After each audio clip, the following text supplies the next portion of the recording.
Hello and welcome.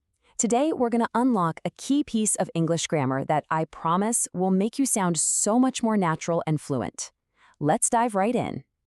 You ever have that feeling, where you know all the words, but when you put them together, your sentences they don't quite sound like a native speaker's? It's a super common feeling, especially if your first language is Spanish, because, the sentence structure can be totally different. Well, guess what? The secret to fixing that often comes down to this small but really powerful group of words, the object pronouns. Seriously, mastering these is a total game changer for building sentences that sound precise and, most importantly, natural. So, first times first, what in the world are these things? Let's break it down. Just think of them as the receivers in a sentence. They're the ones catching the action. Basically, an object pronoun just steps in and takes the place of a noun that's getting the action from the verb. So instead of saying Sarah over and over again, you can just use a pronoun.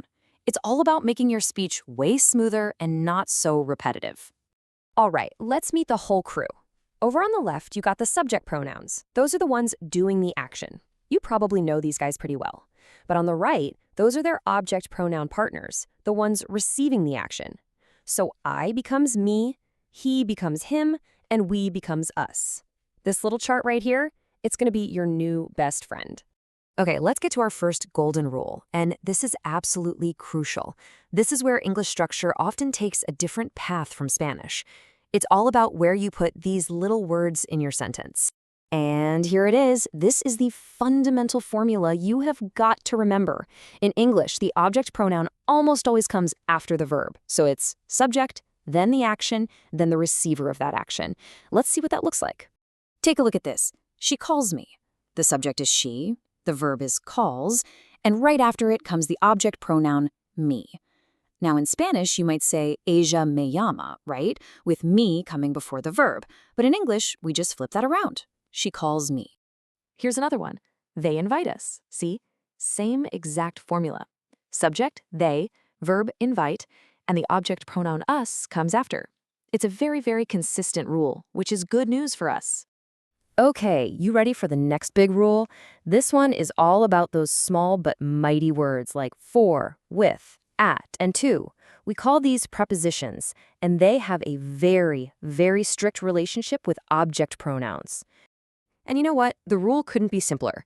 If you have a preposition, the object pronoun must come immediately after it. Always. There are no exceptions to this one, which actually makes it pretty easy to lock into your memory.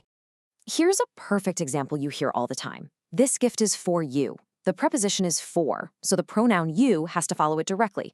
You would never, ever say this gift is for I, or put that pronoun anywhere else. It just sounds wrong.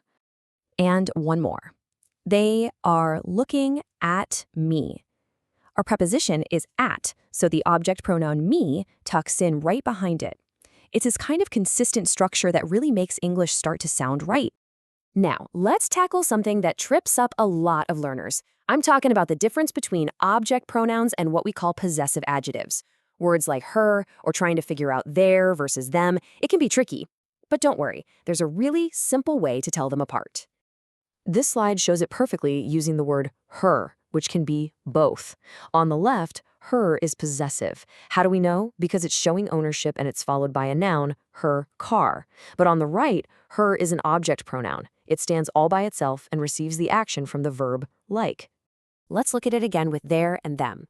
Their is possessive. It needs a noun buddy right next to it, like their names.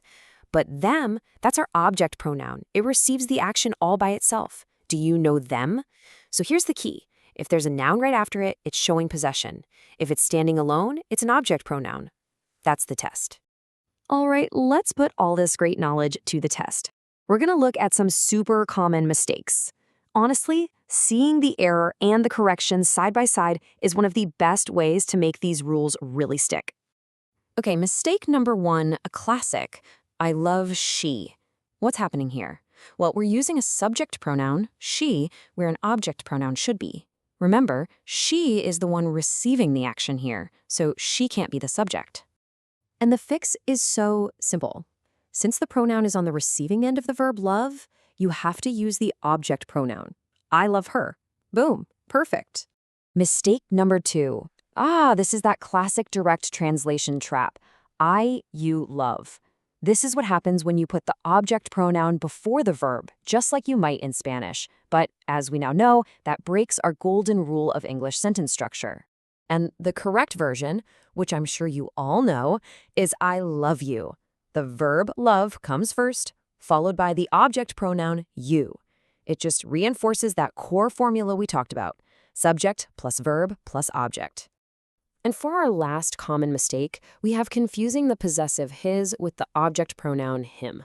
Someone might say, I need to call his. But remember, his shows possession. It needs a noun with it, like I need to call his brother. The correct way is to use the object pronoun him, which is strong enough to stand on its own and receive the action from the verb call. I need to call him. That's the clear, correct, and natural way to say it. And just like that, you've got it. The rules for object pronouns, they're really consistent and super powerful. By making sure you place them after verbs and after prepositions, you've just taken a massive step toward making your English sound more fluid and a whole lot more natural. So the only question is, what part of the language are you going to conquer next?